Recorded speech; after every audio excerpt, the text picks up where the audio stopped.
480 BC में एक जंग स्पार्टा और अखामनी राजा जरक्सीज के बीच में हुई। इस जंग का महत्व इस बात में है कि राजा लियोनाइडस के नेतृत्व में 300 स्पार्टन सैनिकों ने जरक्सीज की विशाल सेना की ईंट से ईंट बजा दी।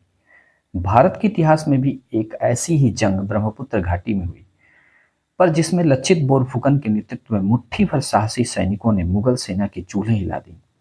अफसोस, इस महान युद्ध को इतिहास में व्यापक जगह नहीं दी गई। नमस्कार, मैं गोविंद राय और आज वांग्मय में कहानी सराय घाट के युद्ध की। आप वीडियो को पूरा देखिएगा क्योंकि इतिहास अपने आप को दोहराता है। 17वीं शताब्दी के प्रारंभिक चरण में मुगलों को ब्रह्मपुत्र घाटी का सामरिक महत्व समझ में आ गया था। तब से मुगलों और अहोमों ने कथित तौर पर लगभग 17 लड़ाइयां लड़ी। 1639 में स्वर्गदेव प्रताप सिंह के शासनकाल के दौरान मुगल फौजदार अल्लाह यार खान और अहोम सेनापति मुमाइद तमूली बोर बरुआ के बीच असुरार अली की संधि हुई थी। संधि के अनुसार ब्रह्मपुत्र के उत्तर में बरनादी नदी और दक्षिणी तट पर असुरार अली को मुगल साम्राज्य और अहोम साम्राज्य के बीच की सीमा के रूप में निर्धारित किया गया था।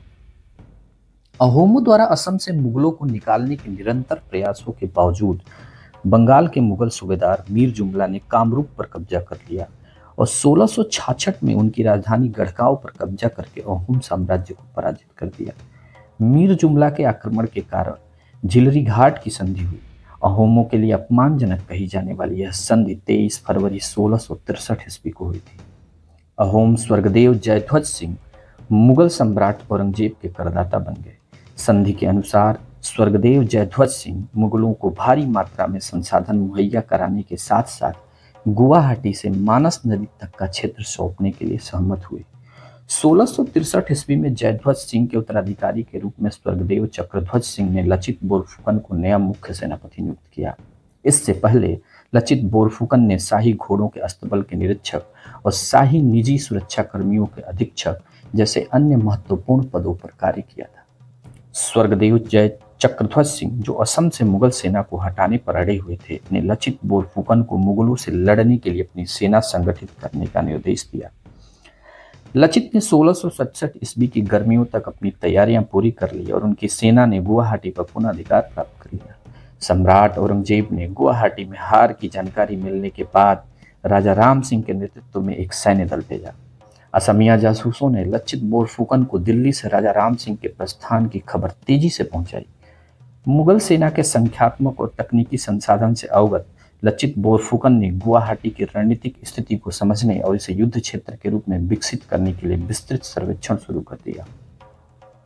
ब्रह्मपुत्र नदी के तट पर स्थित चारों ओर से पहाड़ियों से घिरी हुई गुवाहाटी की अवस्थिति इसे बाहरी हमलों से काफी सुरक्षित रखती है। बोरफुकन को पता था कि मुगलों को नौसैन्य युद्ध के विषय में कोई विशेष अनुभव नहीं था और वे इसी तथ्य का लाभ उठाना चाहते थे। उन्होंने अंधा रूबली नामक विशेष क्षेत्र की पहचान की जो दक्षिणी किनारे पर नीलांचल और ईताखुली पहाड़ी को और उत्तरी किनारे पर अश्वक्रांता पहाड़ी को जोड़ता है। उन्होंने लगा कि यह क्षेत्र मुगलों से लड़ने के लिए रणनीतिक रूप से सबसे उचित स्थान होगा। ब्रह्मपुत्र नदी का दक्षिणी तट लचित बोरफुकन के निजी नेतृत्व में था, जबकि अतन बुरगोहेन ने उत्तरी तट से कमान संभाली थी। राजा ने नदी के दोनों किनारों पर आवश्यक किलेबंदी के लिए अतन बुरगोहेन को नियुक्त किया था। 1669 में राजा राम सिंह की सेना रंगमती की सीमावर्ती सैन्य चौकी तक पहुंच गई। अहोम सेना के सभी सेनापति गुवाहाटी में मिले और उन्होंने कामाख्या मंदिर में प्रार्थना की। प्रत्येक सेनापति को सैनिकों की टुकड़ी और आवश्यक मात्रा में हथियार और गोला बारूद प्रदान किया गया था।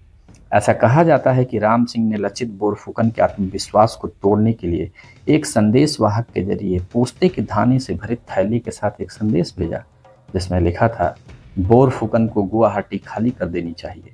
हमारी सेना इस थैले में भरे पोस्ते के दाने की तरह अनगिनत है। इसके जवाब में बोरफुकन ने रेत से भरी एक नालिका और एक संदेश भेजा, जिसमें लिखा था, अगर पोस्ते के दानों को पीस दिया जाए तो एक महीन चूर्ण बन जाएगा। हमारी सेना इस नलिका में भेजी गई रेत की तरह संख्य और अविभाज्य है। 1670 में चक्रध्वज सिंह की मृत्यु के बाद स्वर्गदेव उदयादित्य सिंह राजगद्दी पर बैठे। 1671 में राजा राम सिंह के नेतृत्व में मुगल सेना 9 सैनिक बेड़े के साथ ब्रह्मपुत्र नदी के मार्ग से गुवाहाटी पहुंची। अहोम सेना कई रणनीतियों की मदद से गुवाहाटी के युद्ध क्षेत्र में मुगल सेना को आकर्षित करने में कामयाब रही। जैसे ही मुगल अंधारूबली पर उतरने वाले थे, अहोम सेना के पैदल सिपाहियों और नौसैनिकों को मुगलों पर आक्रमण करने का आदेश मिला। रोगग्रस्त होने के बावजूद लचित बोरफुकन इटाखोली बुर्ज से नौ सैनिक युद्ध क्षेत्र की ओर बढ़े और अपनी सेना का बहादुरी से नेतृत्व किया। लचित बोरफुकन के आने से अहोम सेना का साहस बढ़ गया और पूरा क्षेत्र शीघ्र ही अहोम सैनिकों और युद्धपोतों से भर गया। वे अप्रतिम साहस और दक्ष रणनीतियों के साथ लड़े। उन्होंने सराय घाट के पास मुगलों को पराजित किया। मुगल सेना को गुवाहाटी से पीछे हटना पड़ा। अहोम सेना ने मुगल सेना का मानस नदी तक पीछा किया, जो अहोम साम्राज्य की पश्चिमी सीमा पर स्थित थी। ऐतिहासिक सराय घाट क्षेत्र में वर्तमान गुवाहाटी का पांडु घाट, अभयपुर, सादिलापुर और जलुकबरी के कुछ हिस्से शामिल हैं। सराय घाट का युद्ध एक ऐतिहासिक घटना थी जो अहोम राजाओं के शासनकाल में घटी थी, जिन्होंने इस क्षेत्र पर लगभग 600 वर्षों तक निरंतर शासन किया था। अहोम सेनापति लचित बोरफुकन, जिन्होंने मुगलों को परास्त किया, इतिहास में उनका नाम अमर हो गया। धन्यवाद।